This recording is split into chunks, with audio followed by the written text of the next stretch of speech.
Sports Limelight. Hello, Drew. Hey, Bill. How's it going? It's going great. How's it going for you? Wonderful. Thank you for asking. We are going to, on this episode, talk about our favorite NFL players of all time. Oh, okay. And this is real life, not Tecmo. Real life. Okay. One player per position, or position grouping, I guess I should say, starting with quarterback. All right. Now, do you have, before we get started, we always like to ask, any restrictions or standards on this? Not really. Most of these players I've seen play in real life, on TV. And it's kind of funny that some of these players have been on Tecmo anyway. So growing up in the 90s is kind of a given. But unfortunately, my knowledge and experience with every NFL player is very limited. So it's tough. 32 teams.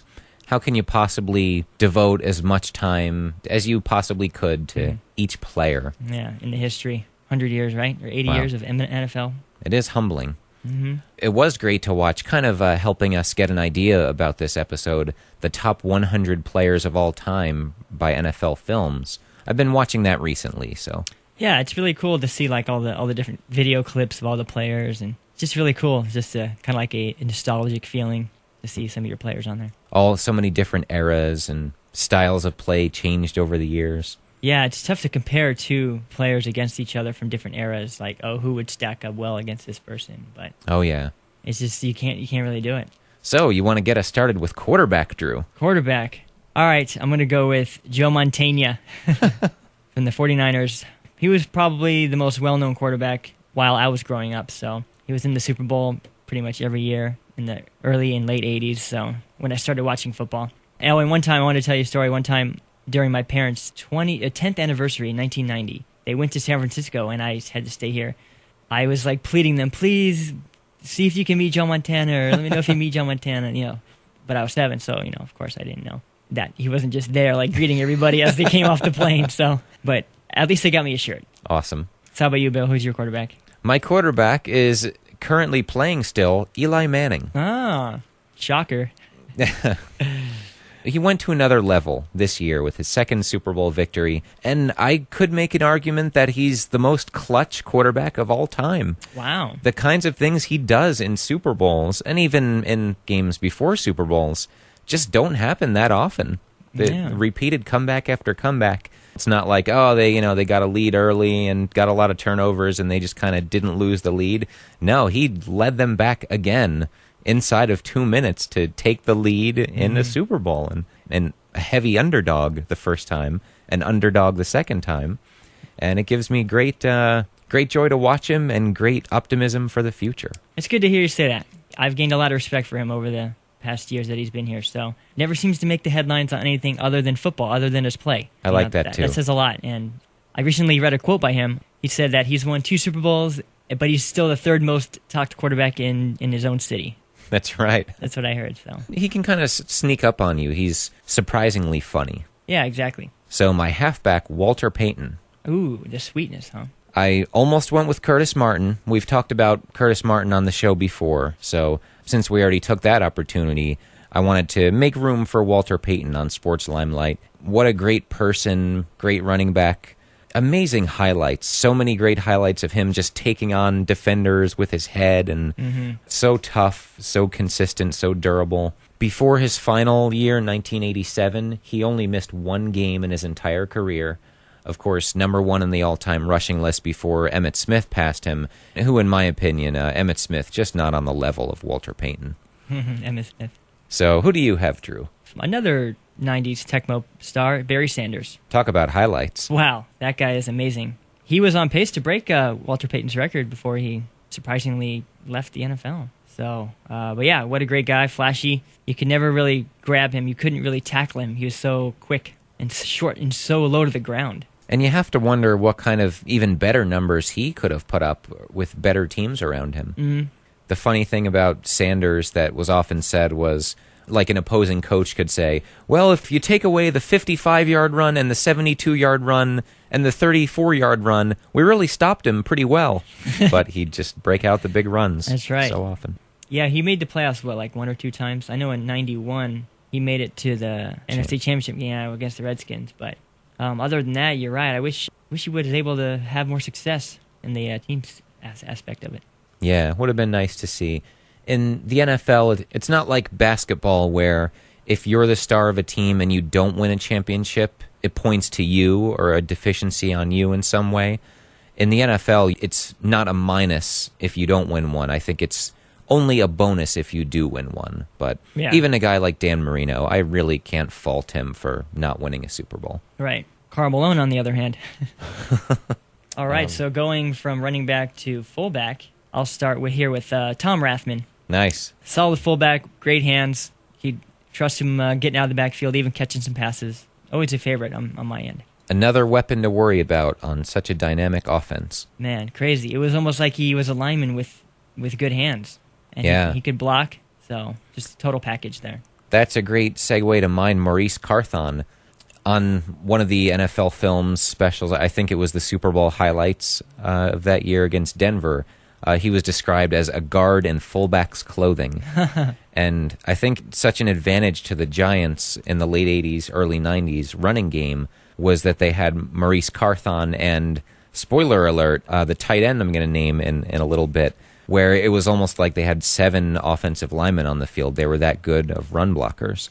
And while the fullback doesn't quite get as much glory and is used really only as a blocker these days with a few exceptions, it's still good to see a kind of humble guy do the grunt work there. And yeah, you don't really see many fullbacks this era. The most recent one I can think of is Mike Allstott. But as far as being a runner, feature back of any sort. Exactly, yeah. Yeah, you don't see it much these days. Now the Giants fullback Henry Hynoski, I can't remember him carrying the ball more than 2 or 3 times all season. Mm-hmm. Now my receiver, Lynn Swann, first player not from the 80s or forward. I once met Lynn Swann. That was pretty awesome. But you talk about a guy that had great plays in the Super Bowl, and before David Tyree, there were several amazing catches by Lynn Swann, helping the Steelers win 4 Super Bowls. Yeah, I like that one play where he catches it on the 50-yard line, kind of like an acrobatic ball in the air, falling down. Super Bowl 10 against the Cowboys. Yeah. Also had a great one on the sidelines in that game. Speaking of iconic receptions in the Super Bowl, I'm going to go with Larry Fitzgerald with his 60-yard catch and run against the Steelers. The reason why I like this guy is he's such a class act. You don't hear from him in any negative way. He just goes out there, plays his best, every down. Doesn't say anything bad about his team. No, and he certainly could. Yeah, he certainly could, yeah. So he's just there. He's just a solid guy. All right, so transitioning to tight end here, I have the one, the only, Mike Ditka. I never saw him play, but I just like saying Mike Ditka, and I think he's on that NFL's list. He was, so yep. A true tight end, real nice, solid, aggressive guy. And I know a group of super fans who would definitely agree with you on picking Ditka. That's right. The Bears. Who would win, a team of Ditkas or a hurricane? What if the hurricane is Hurricane Ditka? My tight end, I've got no Saturday Night Live skits with his name, but still a good one, Mark Bavaro. Ooh, nice. I mentioned earlier that generation of Giants, and he was right in there in the mix of being an important part of them. Now, being a non-Giants fan, that one Monday night game where he carried Ronnie Lott and company? Yes. That was pretty impressive. I love that play. Well, should we go to defense now? Yeah, let's go to defense. I'll start with my defensive lineman, Michael Strahan. Ooh, a Giants guy, right? I think so, yeah. 15 seasons with the Giants. Wow. Of course, ending his career with a Super Bowl ring. Great leader, too, and NFL Films was very smart to mic him up as much as possible.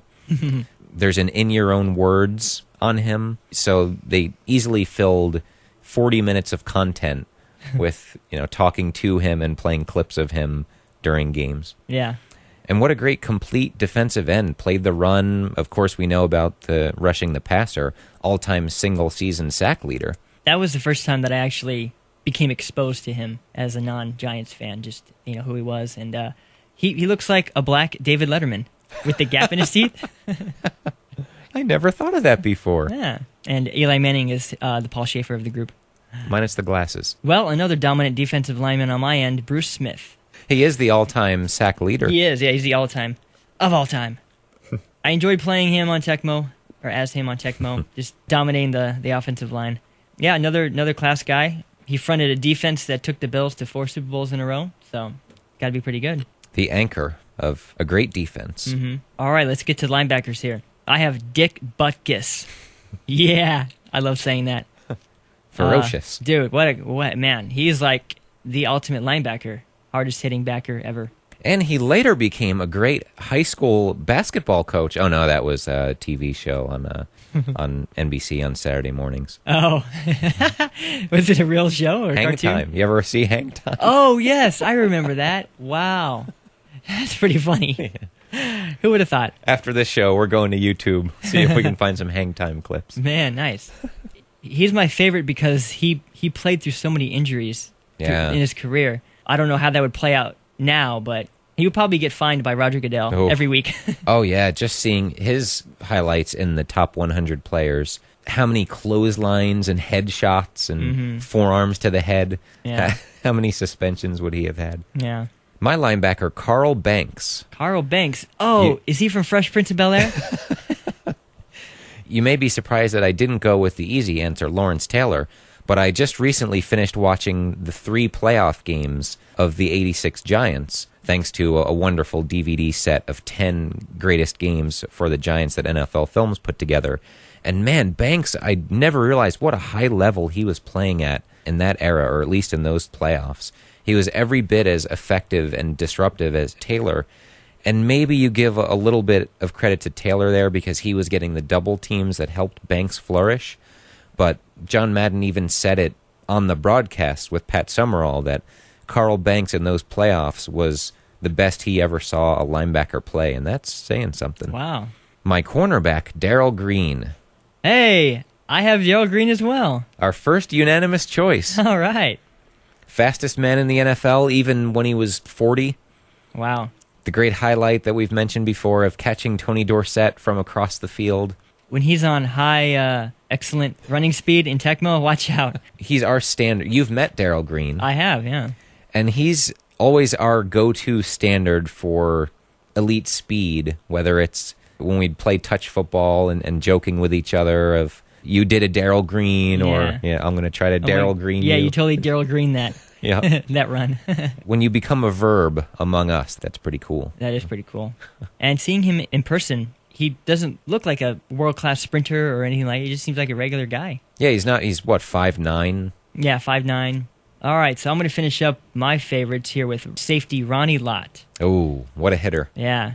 Receivers always trembled in fear when they cut across the field there. Yeah. Wondering if he was going to hit him. And much like Darrell Green became a meme for us, Ronnie Lott pretty much was for everyone. A big hit in the secondary was always kind of held up to the Ronnie Lott standard. Mm-hmm, exactly. I still remember my dad saying this. I was about 5 or 6 years old, and he used to throw me the football in the front yard. And there was a big tree right in the middle of the yard. And I once ran right into it while a pass was in the air. And we came inside, and my mom put an ice pack on my head. She asked, what happened? And my dad said that I ran into Ronnie Lott. Awesome. You know what? I did the same thing, except I ran into a parked car. Ooh. An equally unforgiving object. I didn't call it Ronnie Lott, but it sure felt like it.